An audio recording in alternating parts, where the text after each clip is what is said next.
জবান দিয়ে কথা আসতেছে না।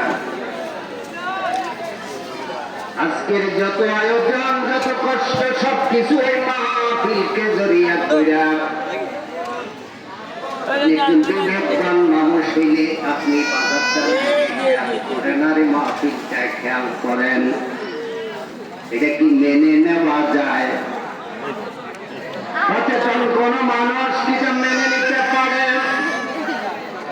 ভাগ্যের নির্মাণ পরিহাস, আমরা কোথায় যাচ্ছি, আমরা কি করতেছি? বিশেষ করে আমি মাদ্রাসার তুলাবাদেরকে বলব,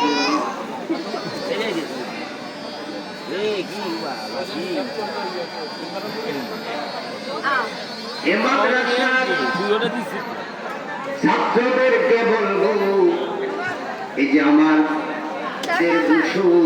আমাদের প্রিয়জন হযরত মাওলানা জাকারিয়া সাহেবের